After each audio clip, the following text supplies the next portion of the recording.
तानाजी मालुसरेंनी कोंढाणा किल्ला सर केला होता आणि त्यासाठी त्यांनी मोठं शौर्य देखील बजावलं होतं। आताही तानाजी आहेत, पण त्यांनी किल्ला नव्हे तर सरकारचा पाडाव केला। खुद्द डॉक्टर तानाजी सावंत यांनीच सत्ता बदलासाठी तब्बल 150 मुलाखती घेतल्याचा गौप्यस्फोट केलाय आणि त्यामुळे राज्यातल्या सत्ता बदलाचं रहस्य समोर आल्यानं खळबळ माजली आहे। तर गद्दारी करायचीच होती हे आधीच ठरलेलं होतं असा आरोप आता ठाकरे गटाकडून होतोय। मुक्काम उमरठ नाव सुभेदार तानाजी मालुसरे। तानाजी मालुसरेंनी उदयभान सिंगाच्या ताब्यातून कोंढाणा स्वराज्यात आणला, तर तानाजी सावंतांनी महाविकास आघाडीच्या ताब्यातून सत्तेचा गड महायुतीच्या ताब्यात आणला आणि त्याची बीज आधीच रोवली गेली होती। तिवरे धरण खेकड्यांनी फोडल्याचं वक्तव्य करून तानाजी सावंत वादात अडकले होते। त्यानंतर 2019 मध्ये तानाजी सावंत विधानसभेवर निवडून आले। उद्धव ठाकरेंनी 28 नोव्हेंबर 2019 रोजी राज्याचे मुख्यमंत्री म्हणून शपथ घेतली। मंत्रिमंडळाचा विस्तारही झाला, मात्र सावंतांचा त्यात समावेश झाला नाही। त्यामुळे तानाजी सावंतांनी पहिला दणका दिला।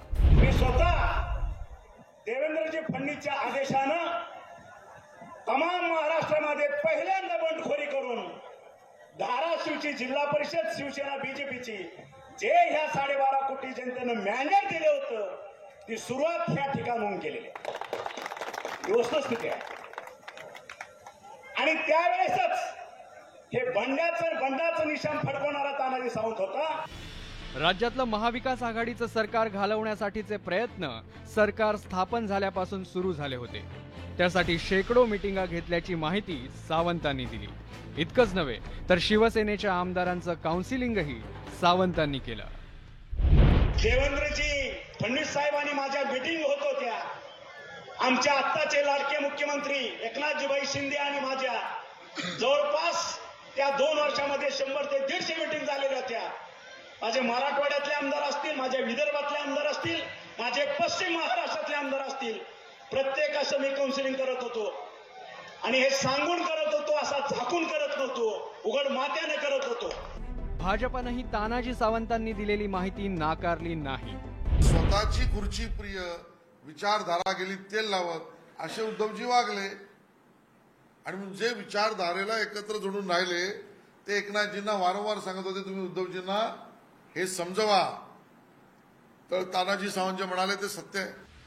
तानाजी सावंतांच्या गौप्यस्फोटामुळे गद्दारी करण्याचं आधीच ठरलं होतं याकडे ठाकरे गटानं लक्ष वेधलं।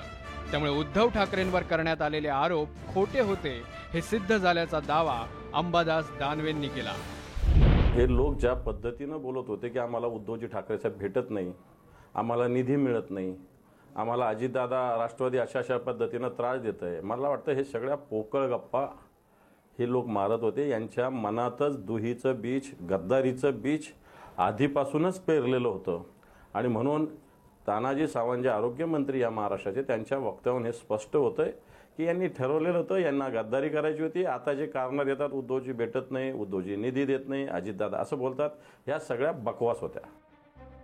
राज्यात 2019 मध्ये महाविकास आघाडीचं सरकार स्थापन होणं हा 2 महिन्यात घडलेल्या घडामोडींचा चमत्कार होता। तर त्यानंतर आलेलं महायुतीचं सरकार हा 2.5 वर्षात घडलेल्या राजकीय वाटाघाटी आणि तानाजी सावंतांच्या प्रयत्नांचं फलित होतं हे सत्य आता समोर आलंय। Bureau report, news 18 Lokmat.